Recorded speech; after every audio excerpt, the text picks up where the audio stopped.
Gengs, lo pernah nggak lagi santai, kopi masih setengah gelas, scroll timeline cuma niat cari meme, yang nongol malah notifikasi level, cabut sekarang juga. Bukan notifikasi paket ojol, bukan notifikasi flash sale, tapi notifikasi dari negara-negara besar. Amerika, China dan banyak pemerintah lain lagi kompak banget ngomong ke warganya. Kalau lo masih di Iran, mending keluar sekarang. Dan lo tahu yang bikin merinding itu bukan cuma kalimatnya tapi vibe di belakang kalimat itu. Soalnya pemerintah itu jarang ngomong tegas kayak makos yang sudah ketok pintu dek keluar sekarang jangan banyak tanya.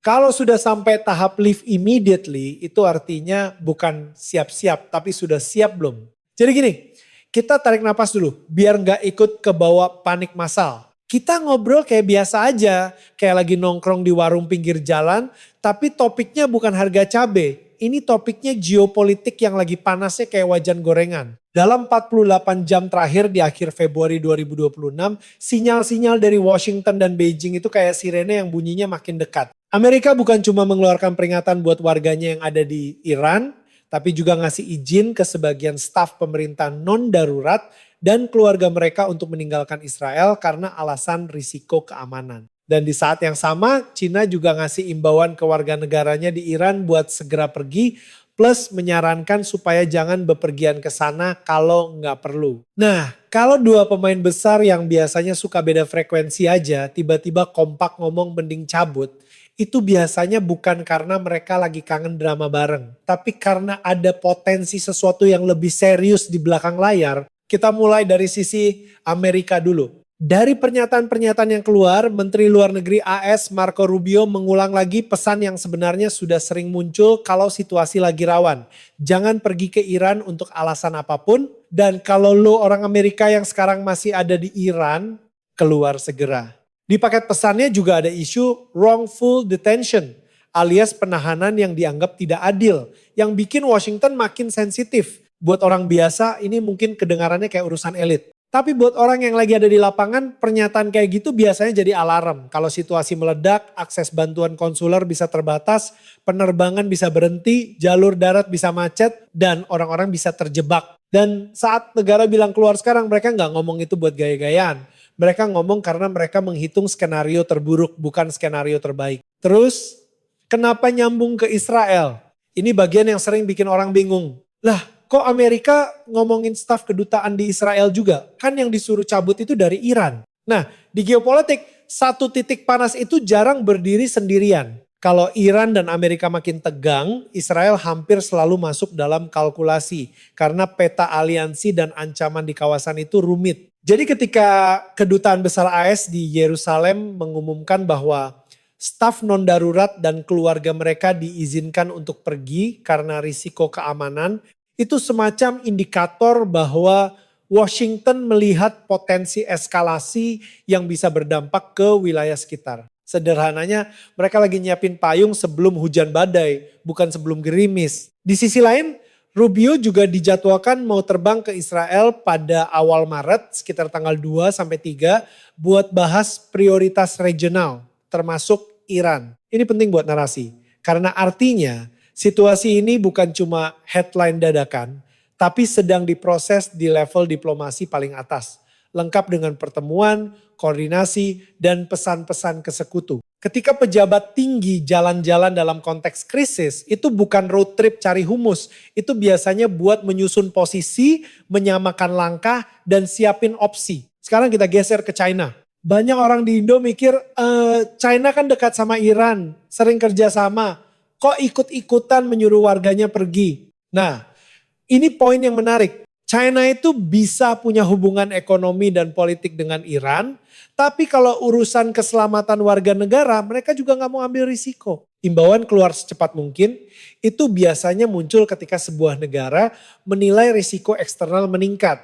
Misalnya ancaman serangan, instabilitas, atau potensi gangguan besar. Dari perspektif Beijing, ini lebih ke manajemen risiko. Menjaga warganya, menjaga jalur bisnis, dan menghindari situasi di mana mereka harus melakukan evakuasi dadakan yang mahal dan ribet.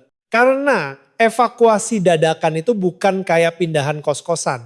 Itu bisa berarti pesawat charter, koordinasi lintas negara, izin khusus dan semua itu di tengah ketegangan. Sekarang lo mungkin nanya, oke, negara-negara besar sudah ngomong, tapi akar masalahnya apa sih?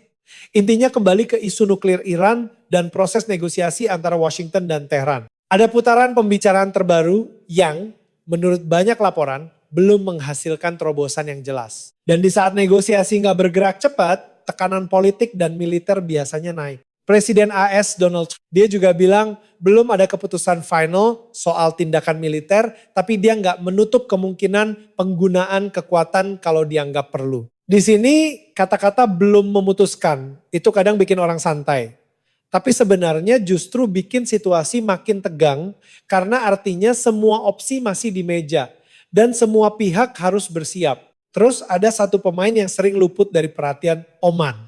Negara ini gengs sering jadi perantara atau mediator dalam pembicaraan sensitif. Dalam beberapa jam yang sama ada pertemuan antara Wakil Presiden HGD Vance dan Menteri Luar Negeri Oman Badr Al Busaidi di Washington. Dari pihak Oman ada nada optimis bahwa perdamaian itu dalam jangkauan dan berharap ada kemajuan menentukan dalam beberapa hari ke depan. Ini kayak temen yang jadi penengah pas dua geng sudah mau ribut, dia bilang sabar ini masih bisa dibicarakan. Tapi justru karena dia ngomong gitu, kita bisa baca bahwa pembicaraannya intens, waktunya mepet dan taruhannya gede. Nah, sekarang bayangkan lo adalah orang biasa yang kebetulan lagi ada di Iran. Entah kerja, studi, atau perjalanan. Lo bangun pagi dan yang lo lihat bukan cuma berita satu negara, tapi banyak negara yang sama-sama bilang cabut. Dan lo juga dengar bahwa Amerika lagi mengumpulkan kekuatan militer besar di kawasan, disebut-sebut sebagai salah satu pengerahan paling besar dalam beberapa dekade. Lo gak perlu jadi analis pertahanan buat mengerti arti kalimat itu. Kalau pasukan dan aset militer bergerak, berarti kemungkinan aksi naik dan risiko ikut naik. Dan di kondisi kayak gini, hal paling rasional buat warga sipil biasanya bukan nunggu sampai bandara chaos, tapi keluar lebih awal ketika jalur masih ada. Di titik ini, gue mau ngomong pelan-pelan.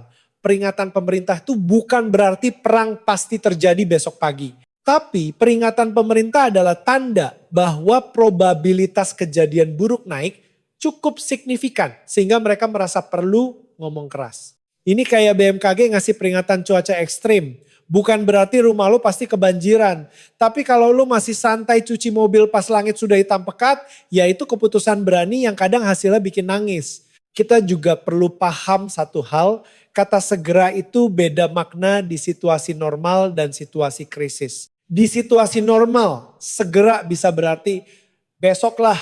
Di situasi krisis, segera bisa berarti sekarang sebelum semua pintu tertutup. Karena pintu yang bisa tertutup itu banyak. Maskapai bisa membatalkan rute, negara tetangga bisa mengetatkan perbatasan, bandara bisa penuh, harga tiket bisa melonjak. Dan kalau ada aksi militer, wilayah udara bisa ditutup. Dan begitu itu terjadi, lo mau keluar bukan cuma soal niat tapi soal kesempatan. Sekarang gue masukin bagian yang dekat ke penonton Indo. Kenapa orang Indo perlu peduli? Karena kalau kawasan Timur Tengah makin tegang, dampaknya gak cuma buat orang yang tinggal di sana. Ada efek domino ke energi, logistik, dan psikologi pasar. Indonesia itu importir minyak. Dan setiap kali ketegangan di kawasan produsen energi naik, pasar biasanya bereaksi. Bahkan sebelum ada kejadian besar pun cukup headline leave immediately aja bisa bikin sentimen bergerak. Dan sentimen itu kadang cukup buat naikin biaya asuransi kapal, bikin pengiriman lebih mahal, dan akhirnya barang-barang di sini ikut kerasa. Lo pernah gak heran kenapa harga sesuatu tiba-tiba naik padahal panennya normal? Kadang jawabannya bukan di sawah tapi di peta dunia. Terus soal rute penerbangan dan perjalanan.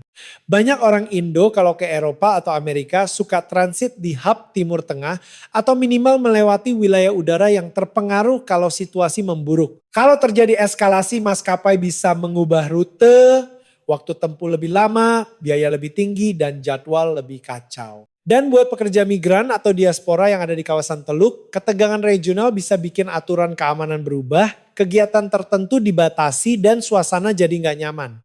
Sekali lagi ini bukan nakut-nakutin, ini cuma realita bahwa dunia itu terhubung.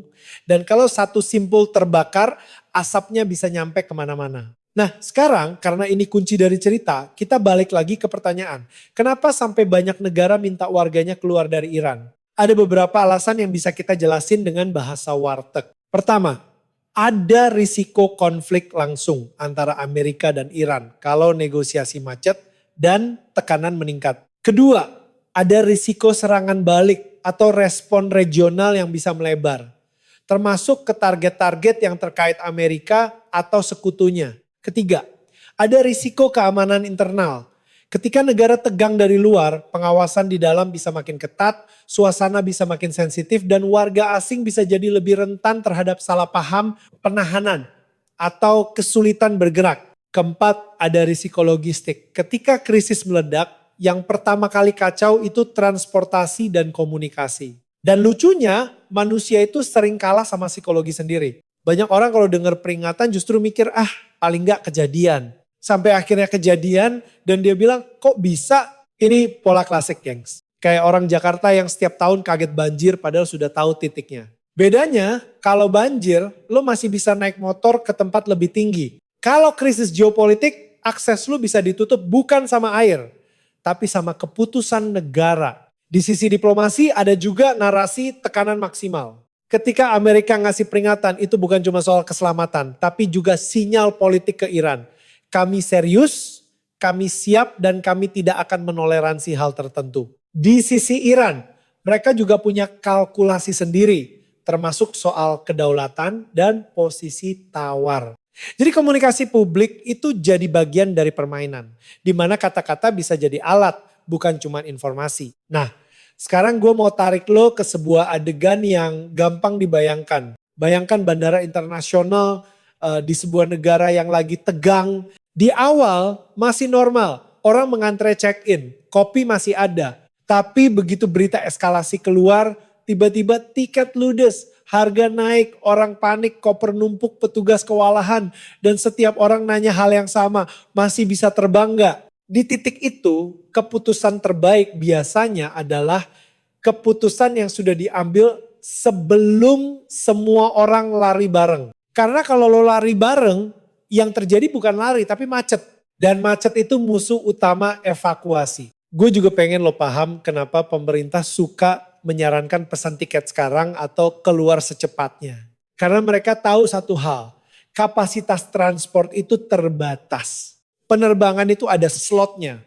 Kalau ribuan orang tiba-tiba mau keluar, sistem langsung overload. Ini sama kayak kereta KRL jam pulang kantor. Kalau semua orang mendadak pulang bareng, stasiun jadi lautan manusia. Nah bedanya kalau KRL penuh, lo masih bisa nunggu kereta berikutnya. Kalau penerbangan dibatalkan atau wilayah udara ditutup, kereta berikutnya belum tentu ada. Sekarang kita bahas bagian China ikut ngomong lagi. Karena ini bisa jadi twist buat penonton. Banyak yang mengira China selalu punya posisi berbeda dari Amerika. Tapi di isu keselamatan warga, mereka bisa paralel. Dan itu juga menunjukkan bahwa ketegangan ini bukan cuma narasi Amerika doang. China menilai situasi cukup beresiko untuk mengeluarkan advisory. Ini bisa berarti mereka melihat indikator intelijen, melihat pergerakan politik, atau minimal melihat potensi reaksi berantai yang bisa membahayakan. Dan kalau China sudah ngomong, biasanya mereka juga sudah siapin rencana evakuasi kalau keadaan memburuk. Sekarang lo mungkin nanya lagi, apakah ini berarti serangan akan terjadi? Jawaban jujurnya, gak ada yang bisa pastikan 100% sampai kejadian. Tapi beberapa media internasional sudah melaporkan bahwa pada Sabtu 28 Februari ada eskalasi besar berupa operasi militer yang melibatkan Amerika dan Israel terhadap Iran dengan konsekuensi balasan dan situasi makin kacau. Nah, kalau laporan-laporan ini akurat, maka peringatan keluar segera yang keluar sehari sebelumnya itu jadi kelihatan bukan sebagai overreaction, tapi sebagai langkah antisipasi. Dan kalau lo pernah lihat pola krisis sering banget begini. Peringatan keluar dulu, baru ledakan terjadi, lalu orang-orang bilang, tuh kan, tapi gue tetap mau pegang satu prinsip, kita gak perlu lebay. Fokus kita adalah memahami kenapa pesan itu muncul dan apa pelajaran buat kita sebagai penonton di Indo. Pelajarannya sederhana, di era sekarang krisis bisa pindah dari rumor ke realita dalam hitungan jam. Dan pemerintah itu biasanya bergerak berdasarkan informasi yang tidak selalu dibuka ke publik. Jadi kalau mereka bilang cabut, itu bukan karena mereka pengen trending, tapi karena mereka pengen mengurangi jumlah warga yang mungkin terjebak kalau situasi berubah cepat. Sekarang biar ceritanya makin hidup, gue ajak lo masuk ke grup chat imajiner antar negara. Amerika di grup chat, gue gak puas sama negosiasi, gue siapin opsi. Iran di grup chat, gue punya hak dan gue gak mau dipaksa. Israel di grup chat, gue melihat ancaman eksistensial. Oman masuk sebagai admin grup, guys tenang, masih bisa kompromi. China di grup chat, gue gak mau warga gue kejebak, jadi gue suruh keluar dulu. Negara-negara lain baca grup chat itu dan bilang, warga gue juga keluar dulu deh. Dan kita, orang biasa, cuman bisa melihat potongan chat itu lewat headline. Tapi dampaknya nyata. Di tengah semua itu gue pengen nyelipin satu hal yang sering dilupakan. Orang-orang yang ada di Iran itu bukan cuma pion dalam berita. Ada mahasiswa, ada pekerja, ada keluarga campuran, ada pebisnis kecil. Mereka punya rutinitas, punya hidup. Dan ketika negara-negara besar saling ancam, yang pertama kali deg-degan itu orang-orang biasa. Jadi ketika kita ngomong soal evakuasi atau pergi segera, itu bukan sekedar strategi. Itu soal manusia yang pengen pulang dengan selamat. Nah, kalau lo tanya, oke, kalau gue orang Indo, apa yang harus gue lakukan? Kalau lo lagi gak ada di sana, yang bisa lo lakukan adalah jangan gampang ketularan hoax. Ikutin sumber resmi dan pahami mekanisme dampak ekonominya. Kalau lo punya keluarga atau teman di kawasan, pastiin mereka tahu kanal informasi resmi, siapin dokumen, dan punya rencana alternatif. Bukan buat panik, tapi buat siap. Orang yang siap itu bukan orang yang takut, tapi orang yang realistis. Karena gini gengs, dunia itu sekarang kayak jalan tol pas mudik. Semua orang bisa bilang santai, belum tentu macet. Tapi begitu macetnya kejadian, yang selamat itu yang berangkat lebih awal dan punya rute cadangan. Dalam konteks Iran, berangkat lebih awal itu artinya keluar sebelum jalur tertutup. Rute cadangan itu artinya tahu opsi darat, tahu negara transit, tahu kontak kedutaan, tahu kondisi finansial buat beli tiket yang mungkin naik. Ini detail-detail yang boring kalau dibaca di brosur. Tapi jadi penting kalau situasi memburuk. Sekarang gue mau tutup dengan satu pertanyaan yang bikin kita mikir. Kalau Amerika dan China, dua negara besar dengan kepentingan berbeda, sama-sama bilang keluar dari Iran sekarang. Berarti apa yang mereka lihat yang kita belum lihat? Mungkin mereka melihat risiko serangan. Mungkin mereka melihat kegagalan diplomasi. Mungkin mereka melihat pergerakan militer. Mungkin mereka melihat potensi chaos. Kita nggak tahu semua detailnya.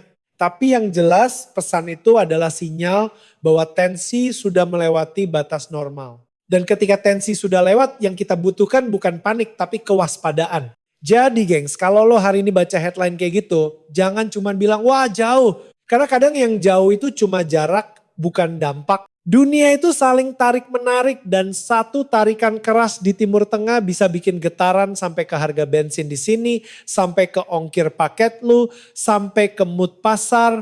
Dan yang paling penting, bisa menyangkut nyawa orang-orang yang kebetulan sedang ada di sana. Semoga diplomasi beneran jalan, semoga mediasi beneran berhasil, dan semoga keputusan-keputusan besar itu gak dibayar sama rakyat kecil. Tapi sambil berharap kita juga belajar satu hal. Kalau notifikasi pemerintah sudah setegas itu, jangan sok santai. Karena kadang sok santai itu mahal dan kita gak mau bayar harganya. Sekarang biar lo gak merasa ini cuma cerita headline, gue ajak lo melihat bahasa tubuh negara. Karena di politik internasional, yang lebih jujur dari kata-kata itu seringnya adalah tindakan. Kata-kata bisa dipelintir, bisa dibikin manis, bisa dibikin ambigu. Tapi tindakan kayak mengizinkan staf non-darurat pergi atau mengeluarkan imbauan evakuasi, itu biasanya lahir dari rapat yang panjang, data yang tebal, dan pertanyaan yang gak enak. Kalau besok meledak, kita siap gak? Jadi ketika AS bilang authorized departure untuk sebagian personel di Israel, itu bukan karena mereka suka-suka pindah shift, itu karena mereka menghitung risiko yang bisa berubah dalam hitungan jam. Dan ketika Cina bilang warganya di Iran harus keluar secepatnya, itu bukan karena mereka tiba-tiba benci kebab Iran, tapi karena mereka melihat situasi keamanan yang bisa memburuk cepat. Lo tahu nggak? Banyak orang menganggap travel advisory itu cuma formalitas. Padahal di balik itu ada level-level. ada level hati-hati, ada reconsider travel, ada do not travel, ada juga pesan langsung leave immediately. Semakin keras kalimatnya, semakin tinggi tingkat ketidakpastian dan potensi bahaya. Dan yang menarik, negara biasanya terlambat, bukan terlalu cepat. Maksudnya gini, pemerintah itu nggak mau bikin panik publik tanpa alasan. Karena itu bisa bikin kerugian ekonomi, bisa bikin hubungan diplomatik makin tegang, bisa bikin kritik domestik. Jadi kalau mereka sampai mengeluarkan kalimat keras, artinya mereka sudah menilai risiko naik cukup tinggi. Sehingga biaya diam lebih mahal daripada biaya peringatkan. Kalau kita bedah faktor risikonya, ada beberapa lapisan yang saling tumpang tindih. Pertama, lapisan militer. Pengerahan aset, latihan, pernyataan ancaman, dan kesiapan untuk serangan atau pertahanan. Kedua, lapisan diplomasi. Negosiasi yang macet, deadline yang mendekat, mediator yang mondar-mandir, dan pertemuan tingkat tinggi yang padat. Ketiga, lapisan intelijen.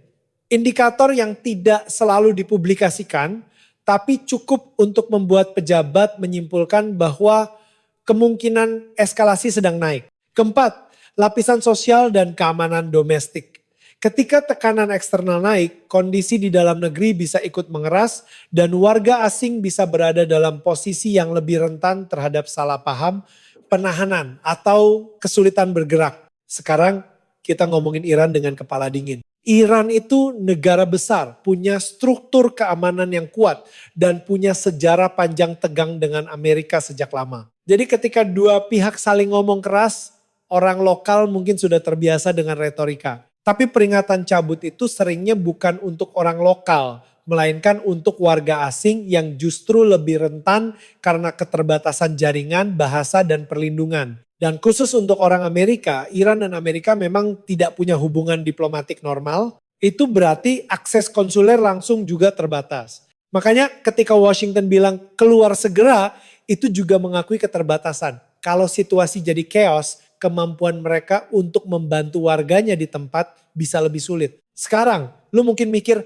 tapi kok negara lain juga ikut? Emang dampaknya bisa sampai segitunya? Di Timur Tengah, banyak hal saling terkait. Dan salah satu titik paling sensitif adalah rute energi. Ada jalur laut yang sering banget disebut di berita kalau ketegangan naik Selat Hormuz. Ini jalur sempit tapi vital, dilewati pengiriman minyak dan gas dalam jumlah besar.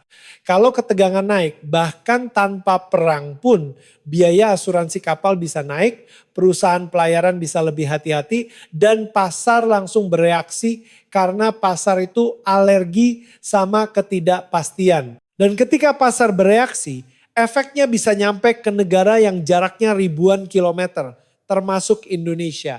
Gue kasih analogi gampang, lo punya warung kopi kecil, bahan baku gula lo beli dari pasar. Tiba-tiba ada rumor jalan ke pasar bakal ditutup karena ada demo besar. Walaupun demo itu belum terjadi, pedagang sudah mulai naikin harga karena mereka takut besok nggak bisa masuk. Nah, itu pasar global. Ketegangan itu kayak rumor jalan ditutup. Terus ada faktor politik domestik di Amerika.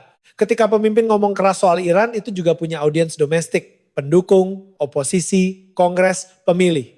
Dengan kata lain, retorika itu kadang jadi alat untuk menunjukkan ketegasan. Tapi masalahnya, ketika ketegasan itu dilihat pihak lain sebagai ancaman nyata, pihak lain bisa merespons dan respons itu bisa membentuk spiral. Ancaman dibalas ancaman, pengerahan dibalas pengerahan, dan pada akhirnya salah perhitungan kecil bisa jadi besar. Nah, di spiral kayak gitu, warga sipil yang berada di negara yang jadi pusat ketegangan, bisa jadi korban paling awal. Sekarang kita masuk ke bagian yang sering orang Indo lewatin. Kenapa China ikut peringatan padahal dia punya hubungan ekonomi? Karena hubungan ekonomi justru alasan tambahan untuk hati-hati. Bayangkan lo punya proyek besar di sebuah kota, ada pekerja lo di sana, ada kontrak, ada investasi. Kalau situasi jadi nggak aman dan pekerja lo kejebak, itu bukan cuma soal nyawa, tapi juga soal reputasi dan biaya besar. Jadi bagi Beijing, menyuruh warga keluar bisa jadi langkah untuk meminimalkan resiko dan menjaga fleksibilitas. Kalau situasi membaik, orang bisa balik lagi. Kalau situasi memburuk, setidaknya jumlah orang yang harus diselamatkan lebih sedikit. Di sisi lain, peringatan China juga bisa dibaca sebagai sinyal bahwa mereka tidak menganggap ketegangan ini sepele. Mereka mungkin menilai bahwa Potensi serangan atau eskalasi itu nyata. Dan yang menarik, dalam banyak krisis, negara yang punya akses informasi sendiri akan mengeluarkan advisory berdasarkan analisis mereka. Bukan cuma ikut-ikutan. Jadi ketika beberapa negara mengeluarkan pesan mirip dalam waktu berdekatan, itu sering berarti mereka semua melihat indikator yang sama. Risiko meningkat. Sekarang gimana cara kita ngomongin ini ke audiens Indonesia tanpa bikin mereka ngerasa ini jauh banget? Caranya kita tarik ke hal yang mereka rasakan. Harga barang, nilai tukar, dan rasa aman. Misalnya, kalau harga energi naik, biaya produksi naik, ongkos transport naik, akhirnya harga makanan atau kebutuhan bisa tertekan. Lalu kalau pasar global panik, investor bisa cari aset aman, mata uang negara berkembang bisa kena tekanan, dan itu bisa bikin harga impor naik. Ini bukan rumus sakti, tapi ini pola yang sering terjadi ketika ketidakpastian global meningkat. Tapi gue juga mau jujur, gak semua ketegangan otomatis bikin krisis ekonomi. Kadang pasar sudah pricing in sebagian risiko. Kadang ada faktor lain yang lebih dominan. Jadi kita tidak perlu berlebihan. Yang penting kita paham mekanismenya. Supaya kalau nanti ada perubahan harga, kita tidak bingung dan tidak gampang termakan narasi liar. Karena di internet, begitu ada ketegangan, banyak yang jualan ketakutan. Dan ketakutan itu sering lebih cepat menyebar daripada fakta. Ngomongin fakta, satu hal yang bikin situasi seperti ini susah adalah kabut informasi. Di awal krisis, informasi bisa simpang siur. Ada laporan A, laporan B, ada yang dibantah, ada yang dikonfirmasi belakangan. Makanya peringatan leave immediately itu sebenarnya juga cara negara mengatasi kabut. Mereka tidak perlu menunggu semua detail jelas. Mereka cukup menilai bahwa ketidakpastian dan risiko sudah terlalu tinggi untuk warga sipil. Dalam bahasa sederhana, kalau lo lagi naik motor, depan lo ada kabut tebal, lo gak perlu nunggu lihat truk dari dekat baru ngerem. Lo ngerem karena lo gak yakin apa yang ada di depan. Sekarang, mari kita bayangkan posisi seorang mahasiswa asing di Teheran. Dia punya kelas, punya teman, punya rutinitas. Dia mungkin berpikir, ini cuman politik, gue aman. Sampai dia lihat notifikasi dari kedutaan, lalu keluarganya di rumah juga panik. Dia buka situs maskapai, tiket naik. Dia cari rute keluar, mungkin lewat negara tetangga, tapi perbatasan bisa padat. Di sini kita melihat dilema manusia antara menunggu dan bertindak. Dan di situasi kayak gini, banyak orang menunda karena merasa perubahan itu menyusahkan, sampai akhirnya pilihan menipis.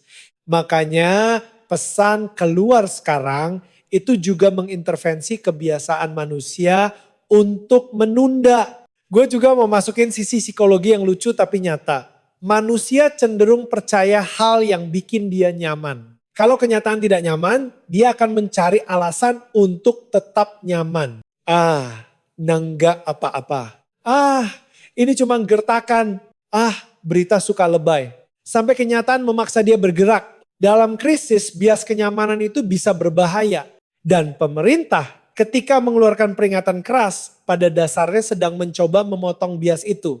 Ini bukan latihan, jangan cari alasan. Sekarang, kita balik lagi ke diplomasi. Ada orang yang berharap Oman bisa jadi kunci. Dalam beberapa dekade terakhir, Oman sering jadi jalur komunikasi yang lebih sunyi.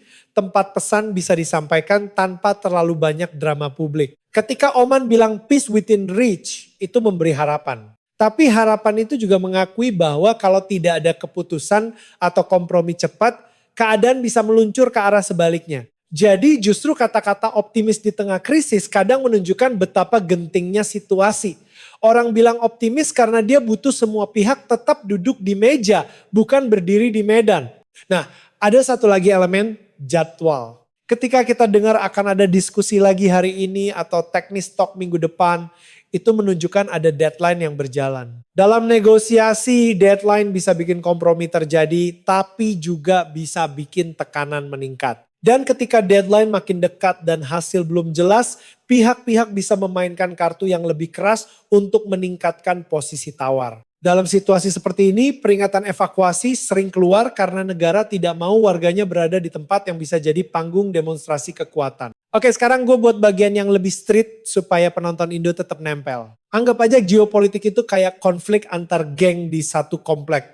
Selama mereka cuma saling teriak, warga sekitar masih bisa pura-pura nggak denger. Tapi begitu salah satu geng mulai bawa orang banyak, bawa alat, dan tetangga mulai nutup pagar, itu sinyal bahwa konflik bisa berubah dari teriak jadi baku hantam. Nah, peringatan cabut itu seperti tetangga yang bilang, lo jangan lewat gang itu dulu, berbahaya. Lo bisa ngeyel, tapi kalau lo kena lemparan batu, yang sakit lo sendiri. Sekarang gue mau nambahin satu lapisan lagi. Informasi publik juga dipakai untuk mengontrol narasi. Ketika Amerika mengizinkan sebagian staf di Israel pergi dan menyerukan warganya keluar dari Iran, itu juga pesan ke dunia bahwa mereka melihat risiko serius. Itu bisa meningkatkan tekanan psikologis ke Iran sekaligus memberi ruang bagi diplomasi. Kami serius, tapi kami masih bicara. Di sisi Iran, mereka bisa merespons dengan menegaskan kedaulatan, menolak tekanan, dan memperingatkan konsekuensi. Dalam permainan seperti ini, bahasa itu seperti catur, dan warga sipil adalah bidak yang paling rapuh. Gue tahu ini kedengarannya gelap, tapi justru karena gelap, kita perlu ngomong dengan jelas. Dan jelas bukan berarti panik. Jelas berarti mengerti bahwa peringatan evakuasi itu indikator risiko. Lalu mengambil langkah rasional sesuai posisi kita. Buat penonton Indo, langkah rasional itu bisa berupa memahami dampak ekonomi, menyiapkan diri kalau punya rencana perjalanan lewat kawasan, dan tidak menyebarkan informasi yang belum diverifikasi. Karena di era sekarang satu masalah besar bukan cuma konflik, tapi informasi palsu. Begitu ada ketegangan, akun-akun random mulai bikin breaking news palsu, video lama diunggah ulang, judulnya dibikin seolah-olah baru. Orang sharing tanpa cek, panik menyebar. Dan panik itu bikin keputusan buruk. Jadi kalau lo ngikutin isu ini, biasakan cek tanggal, cek sumber, dan cek apakah ada konfirmasi dari lebih dari satu media kredibel. Kalau cuma satu screenshot tanpa konteks, itu bukan berita, itu umpan. Sekarang mari kita fokus lagi ke inti. Warga diminta keluar dari Iran. Kalau lo bayangkan langkah praktisnya, ada beberapa hambatan. Pertama, sanksi dan keterbatasan transaksi bisa bikin akses pembayaran sulit bagi sebagian orang, terutama warga negara tertentu. Kedua, rute penerbangan mungkin tidak sebanyak negara lain, jadi kursi terbatas. Ketiga, visa dan izin keluar masuk negara tetangga bisa jadi masalah kalau orang harus lewat darat. Keempat, komunikasi bisa terganggu kalau situasi memburuk. Semua hambatan ini membuat keluar lebih awal, jauh lebih mudah daripada keluar di menit terakhir.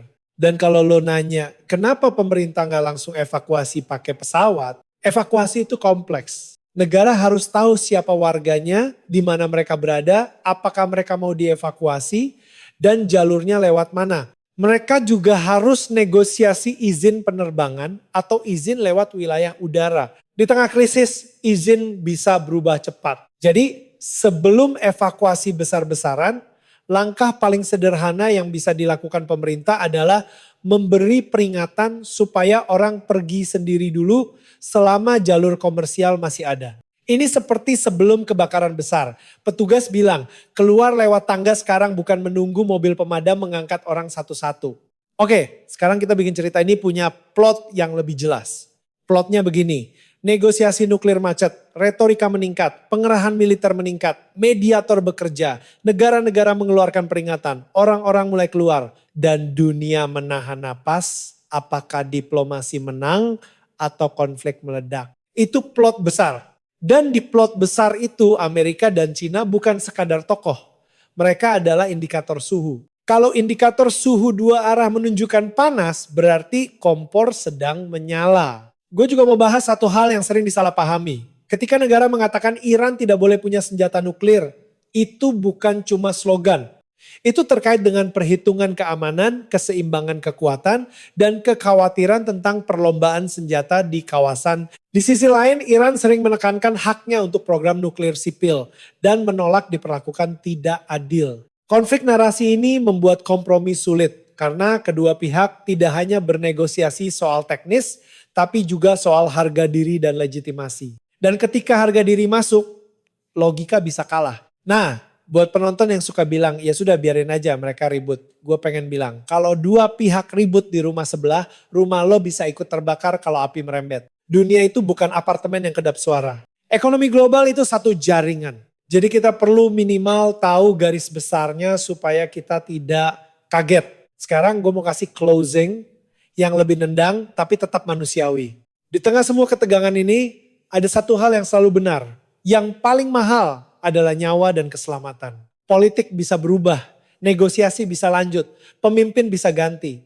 Tapi kalau seseorang terjebak di situasi krisis karena menunda, itu bisa jadi penyesalan seumur hidup. Makanya ketika pemerintah berkata keluar segera, itu bukan minta lo jadi pengecut, itu minta lo jadi waras. Jadi buat lo yang nonton dari Indonesia, anggap cerita ini sebagai pengingat bahwa dunia bisa berubah cepat dan bahwa sinyal-sinyal besar sering datang lewat kalimat sederhana. Leave immediately, evacuate as soon as possible. Kata-kata pendek tapi isinya berat. Dan kalau dunia akhirnya tenang lagi, ya syukur.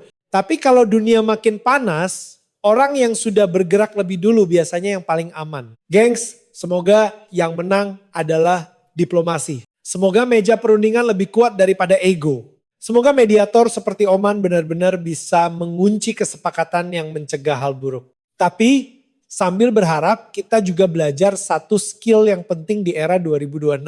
Baca tanda-tanda, cek fakta, dan jangan meremehkan notifikasi yang keluar dari mulut negara. Karena kadang yang mereka lihat itu seperti awan gelap di horizon dan mereka sedang bilang ke warganya jangan tunggu hujan, pulang sekarang. Dan kalau besok headline berubah lagi jangan kaget. Krisis tuh kayak traffic, awalnya cuma padat, tiba-tiba total macet. Yang penting kita tetap pakai kepala dingin. Lo boleh punya opini, tapi jangan punya panik. Simpan energi buat hal yang bisa lo kontrol. Cek informasi resmi, bantu teman yang butuh. Dan jangan jadi penyebar api di grup WhatsApp. Karena ketenangan itu juga bentuk keberanian.